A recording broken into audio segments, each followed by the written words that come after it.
satu selalu bersama, tak bisa bersatu kita.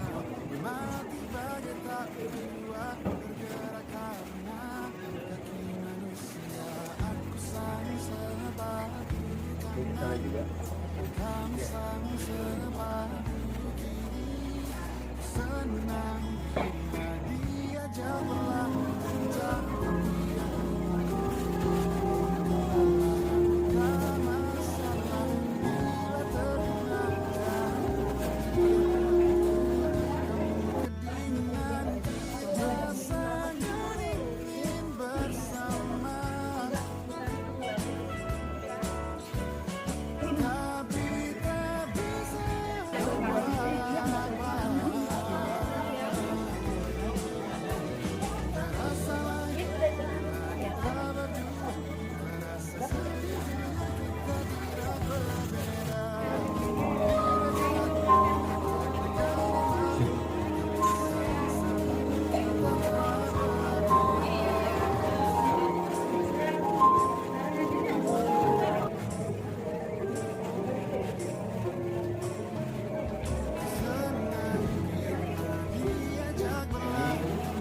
Pandemi kita bisa bertatap muka bersama, karena sebelumnya selalu dilakukan secara online sehingga kita kesannya kurang mengenal, kurang afdal.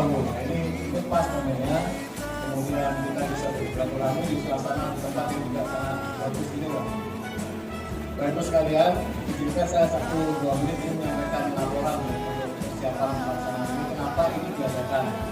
Jadi kami berdasarkan P15 tahun 2021, P15 Peraturan Menteri maka ini amanah pelaksanaan tupoksi salah satunya adalah pembinaan keberagaman kreatif. Nah kebetulan bidang itu diambil di negara saya, sehingga judul pelatihannya lebih baik ini adalah pengolahan sampah fintech. Tujuannya adalah supaya nanti pada saatnya setelah hasil fintech ini kita bisa mendapatkan materi pengetahuan apa-apa yang bisa kita lakukan untuk membangun ekonomi sirkular. Pak Kadis akan banyak cerita ekonomi sirkular belum dibahas. Tapi intinya substansi materi yang akan disampaikan nanti oleh beberapa narasumber.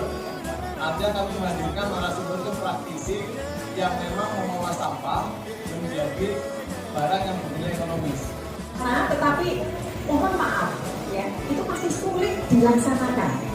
Mungkin di bank sampah sekalipun maupun di TPST maupun di rumah tangga. Bagaimana ya mengelola sampah, memilah dulu deh ya, atau mengurangi dihasilkan sampah, karena masing-masing kan ada kebijakan nasional pengelolaan sampah, Jakstranas ya,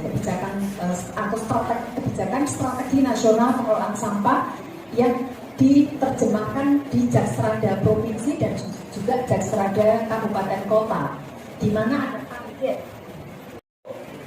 cabai di rumah saya. Nah, jadi tadi yang diceritakan oleh Ibu Sisilia betul.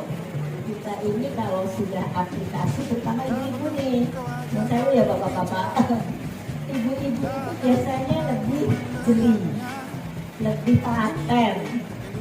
Saya harapkan itu, kenapa? Karena selain milenial ini ya, Bogor ini angka stuntingnya tinggi. Jadi ibu-ibu harus lebih ikrahnya lebih kuat. selalu kita akan hasilkan tanpa kita sadari, maka kita bisa ya kita menyelamatkan lingkungan kita. Nah nanti kita lihat ada pada slide berikutnya itu dia terurainya berapa. Next, nih mudah meledak, mudah terbakar, sifat cepat daripada bahan berbahaya dan beracun ya, seperti ini. Tuh, gimana kalau kita megang baterai aja nih? sampah organik bisa dibuat menjadi enzim. Nanti juga buat enzimnya ya. Kantong kertas, makanya sekarang kan ada toko yang menggunakan kantong kertas ternyata bisa diurai dalam 1 bulan. Ada juga sekarang kantong plastik plastik yang menggunakan bahan dasarnya adalah organik ya, bisa terurai lebih cepat daripada yang dijual, yang biasa digunakan. Jadi di sini Anda harus terbiasa ya.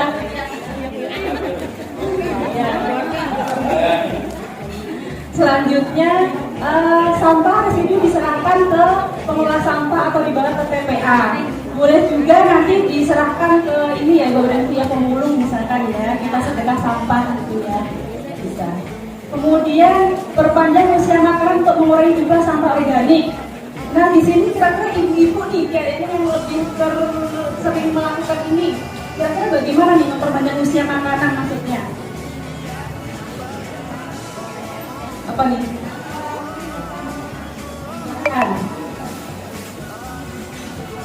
Perpanjang makanan maksudnya? Perpanjang usia makanan maksudnya kan ibu? Makanan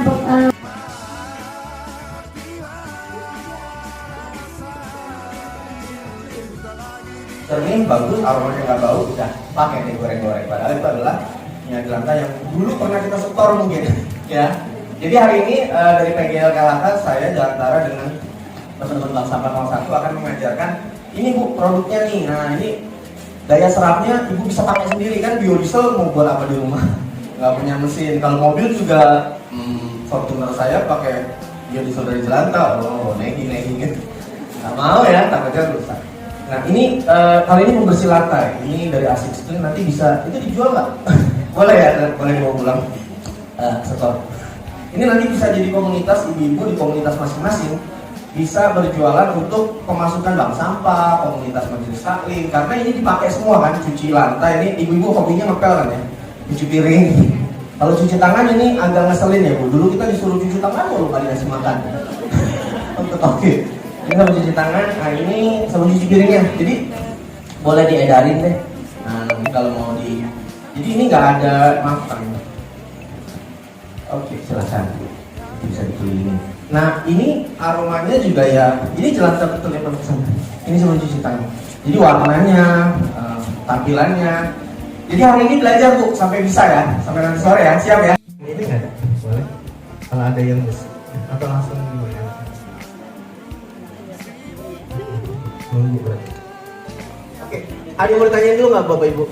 Kita bikin pasta, ini yang paling utama soalnya. Kalau bikin pastanya udah bisa, itu bikin 60 produk yang lainnya itu mudah. Karena tinggal mixing aja, dicampur-campur sama zat. Kenapa kita pakai bahan kimia tambahan nanti yang sederhana ini, yang di depan nanti saya jelasin. Karena kita berharap produknya seperti produk pasaran, ya kan, supaya bisa dijual. Kalau kita udah sayang lingkungan, lebih tahu ya udah sekarang sama aja sebenarnya. Jadi bisa pakai produk yang hari ini, siang ini bisa terjadi, ya bisa kita buat ya. Boleh disaring? Sudah? Oke, kurang satu. Sudah. Ini karena suhunya nggak terlalu panas, cuma 60 derajat, jadi dia juga nggak ini ya. Kalau better sih ibu bisa pakai yang stainless juga ada kan ya. Boleh. Suhunya jangan sampai terlalu panas. Sini tinggal di. Ya nanti tinggal di. Karena kan dia diserap ya, pasti berkurang, tapi tidak signifikan pengurangannya.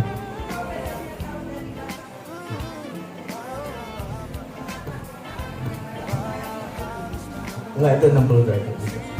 Ya.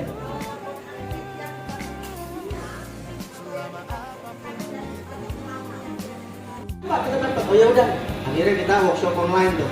Jadi akhirnya bisa ya udah. Tapi saya minta tetap membeli karena untuk produksi. Karena nanti satu slow cooker bisa jadi berapa banyak produknya? Bisa 50 liter, bisa 40 liter sekali Pak. Slow cooker. Ada lagi? Silakan. Ada lagi yang belakang? Ya, slow cooker yang buat bubur. Harganya 300 ribuan Bu. Jadi kalau mau beli bahan sesuai dengan itu kami juga menyediakan, nanti bisa kontak di situ. Ya. Nah nanti pasta yang jadi kecil, yang biasanya lele itu 40% mati, itunya benihnya, itu tinggal 10 sampai 15% mati. Nah, apa namanya budidaya dan lele macam-macam itu adalah si maggot tadi sebagai pangan alternatif karena dia punya antimikrobial agent.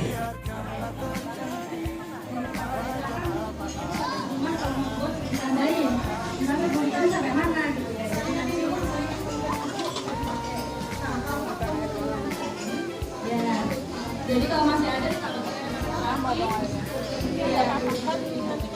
ditambahkan air panas lagi. Ya, air panas dikit ya.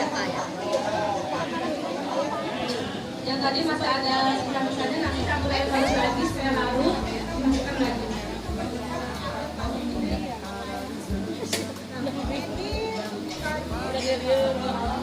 Campur lagi itu ya. Ya, jadi kalau nanti menggunakan disaring masih ada yang belum larut, campur lagi. Biar baru lagi, biar sampai larut.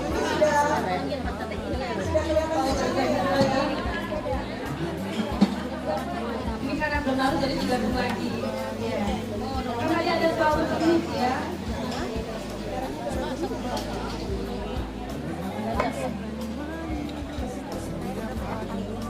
Yang sebelah sini coba. Yang sebelah tadi ya. Gimana tuh? Sudah ya? Sudah ya. Jadi yang tadi minyak yang disamping dengan air sudah larut, kemudian disaring. Disaring di wadah lain, baru nanti kita campurkan dengan yang di sini. Ya, bisa langsung dimasukkan ke wadah.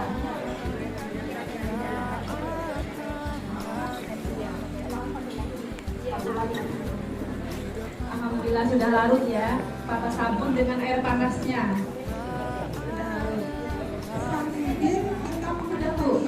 Sudah. Setelah, nah ini namanya biangnya ya Bu ya. Ini biangnya ini, nah baru nanti dicampur dengan air tadi, ternyata sabun. Itu Bu pasta sabun sama yang air panas tadi. Pasta sabun. Ya. Pasta sabun tadi Bu yang kita buat. Iya, kopinya nggak ada kopi. Setelah itu yang campuran tadi kita campurkan dengan biangnya. Ini biang ya Bu ya. Biang cairnya kita campurkan. Kita saring, kita campurkan di wadah yang lebih besar lagi. Ya sudah ditandain 10 liter.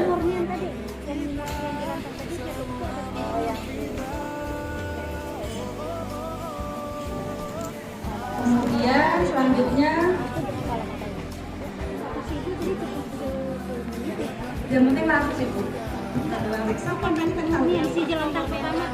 Oh yang minyak jelantang. Itu awalnya 10 menit, tapi memang bagus lagi didiamkan sehari. Iya. Supaya lebih bersih. Kemudian ditambahkan air. Hanya untuk memisahkan larutkan saja. Setelah dicampur ini tambahkan air sebanyak ya sama-sama Bu, sama. Ya.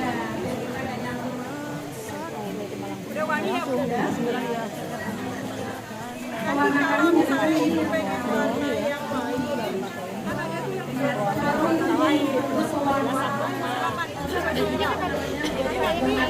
Kita belajar NPK Bu. Warna ini kira-kira berapa? Udah tua lagi. Iya, kita sudah saya. Yang warna. Iya, sampai banyak. Jadi kan mirip dengan makan ya. Udah 3M, salam lestari. 1, 2, 3. Luar biasa. Oh baik, video singkat lagi. Ini terima kasih.